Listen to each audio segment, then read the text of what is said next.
And I say you have to cut and balance the budget, but we're spending $1 trillion on overseas maintenance of our empire.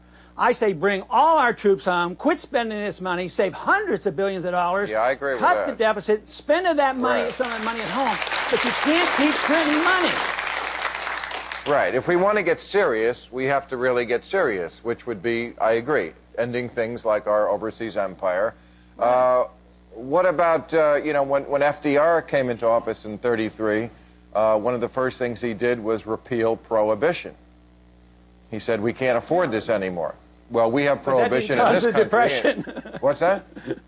That didn't cause the Depression. No, but when he was making radical changes, he said, look, we're serious now. We're going to get serious, and people like liquor.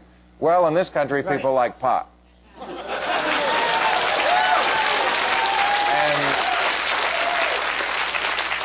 if we ended that prohibition, that would be a giant boon of money. Oh, okay. I don't like pot, but I hate the drug war, so I would repeal all the prohibitions. But I wouldn't even bother taxing it. I would just say that people have the right in a free country to make important decisions on their own lives. If they want to make mistakes, they can. They just can't come crawling to the government to be bailed out or taken care of if they get sick. But I believe in freedom of choice in all that we do, as long as the individual never hurts anybody else. So that means I would get rid of all the federal laws. I would dispose with the drug war. We're spending tens, if not hundreds of billions of dollars on this. And then we march into places like California, override state laws, arrest sick people, and put them in prisons. It makes no sense whatsoever.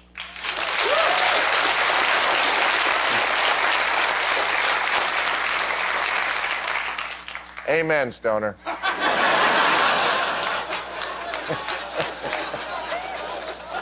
So, let me ask you.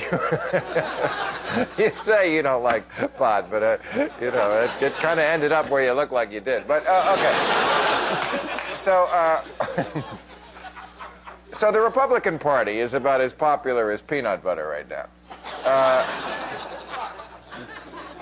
And they're the ones who are arguing for this fiscal conservative approach. But, you know, do you guys have any credibility? You're the ones who ran up, you know, a couple of wars on the credit card and the drug entitlement thing for the Medicare. You know, I mean, that's where the money goes. It seems like in my lifetime, Bush, the second Bush, and Reagan, these were the guys who broke the budget. Clinton's the one who left it. Okay, how did your party get to be the one who's preaching about fiscal conservatism? Well, they preached it, but they didn't practice it. So they have absolutely no credibility. I hope I have a little bit. But, you know, the Democrats haven't been in charge too long yet, but they're going to lose credibility if they expand the war. What about sending 17,000 troops into Afghanistan? I mean, that's not the way to have change. I want the troops all to come home. I don't want to expand the war in Afghanistan. So we need to do that, or you'll lose credibility, too, as all the Democrats will. Right. I'm with you on that one. Thank you. Congressman Ron Paul, everybody. All right, time to meet our panel.